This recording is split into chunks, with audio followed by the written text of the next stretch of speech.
Drug smugglers, human trafficking, international criminals, they're pouring across the border, but we're not talking about the Mexican border, we're talking about the Idaho border, and nobody is stopping them.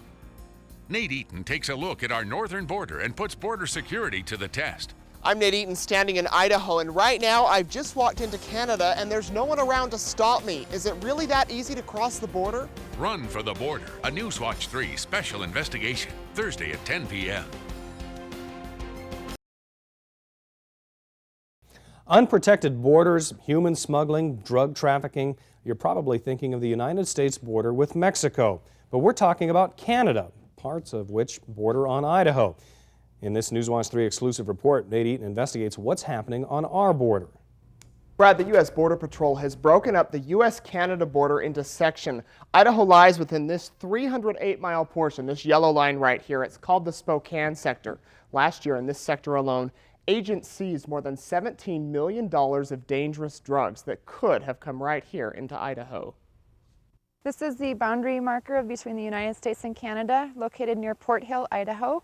Right on the other side is Canada. This concrete marker, located about 20 miles from the small town of Bonners Ferry, Idaho, is a popular place for drug smuggling. It's a landmark. It's been here for years and years and years, and there's a close road to get to, so it's a location that's known. A location Santa Figueroa and other Border Patrol agents monitor regularly. They're responsible for protecting all of the Idaho-Canada border. Our whole mission is to protect the country against terrorism and their instruments that they would use. Since 9/11, the number of Border Patrol agents has increased significantly. Right now, there's about 12 to 13,000 nationwide. Most of them are on the Mexico border, where we often hear about problems. But there's also problems on the Canadian border. What we deal with here is narcotics being brought into the country and also narcotics trying to leave into Canada. And typically it's been the BC bud brought in and it trades for equal value of cocaine. BC bud, it's a high-potency marijuana grown in Canada and the most popular for smugglers.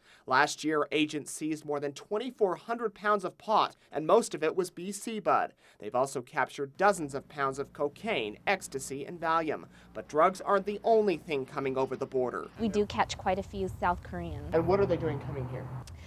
Economic reasons. Like immigrants on the Mexico border, these immigrants want to come to America for a better life, for money, for freedom. But what we've also seen are the females, unbeknownst to them, going to be put into the sex slave trade in the United States. That's right, South Korean women being smuggled into the United States to be sex slaves, and they could be crossing here in Idaho. How does it happen? Coming up next, we'll track the potentially dangerous path these women take. And this right here is a border marker. They're located all across the U.S.-Canadian border. But if you look, there's no people here for miles. I can easily cross past this marker and enter Canada. So what are officials doing to prevent this from happening?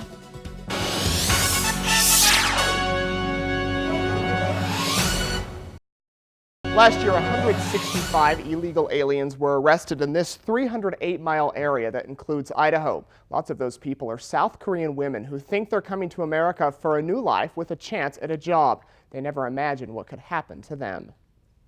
We're virtually saving them from a horrible life. Border Patrol agents see it more than they want to. It's becoming more and more popular, and it will shock you. Here's how it works. South Korean women leave their country and go to Canada, where visa requirements are lenient and it's easy to enter. From Canada, they find a smuggler who promises a good job in the States and works to get them here. Sometimes they cross through Idaho, and they end up all over the country, doing something they never suspected. The smuggling operation is very, very, very organized. So while they may hook up with a smuggler, the smuggler has different ideas for what's going to happen when they get here, and they tell them that they're lining them up with a job.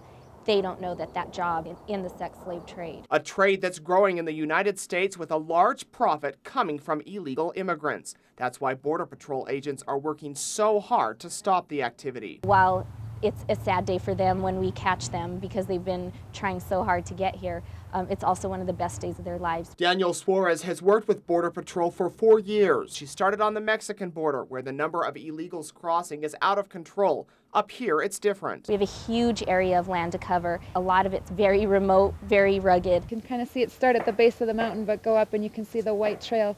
That is the United States border / with Canada. There isn't a huge amount of traffic coming through this corridor. It's unforgiving terrain. It's densely forested, mountainous, rugged terrain. It's also not a location that's directly close to an interstate to get to a major metropolitan area, which is every smuggler's goal. Even though the terrain makes it difficult for people to cross the border, there are areas that are relatively easy to get across. So what are agents doing to stop people and drugs from coming into Idaho? Border Patrol uses an airplane and this helicopter to monitor the border from the air. On this helicopter, there's this infrared camera that agents can use to check people at night. We use ATVs, snowmobile patrols during the winter months. We use horses during the majority, as well as a boat. And the most important thing agents use? We really rely on residents in the border communities to help us out. They're our eyes and ears out there. Nobody is going to know more what's out of place or what doesn't look normal than they do.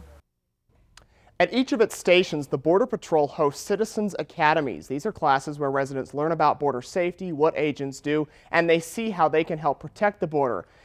Here you can see I'm practicing right there at little target practice. Now, if you are planning to go to Canada through the Idaho border, you must cross at either the Port Hill or the Eastport port of entry. These entries are very secure. They have x-ray machines to monitor big trucks. When we were there, this canine was called out to search this truck for suspicious material. Everything ended up being okay there. Right now, when you cross, you need to have a valid photo ID, but starting next January, you will have to have a passport to get through. Brad, back to you. All right, an interesting look at how our Border Patrol operates and some of the issues that they are dealing with in our own state. Thank you, Nate.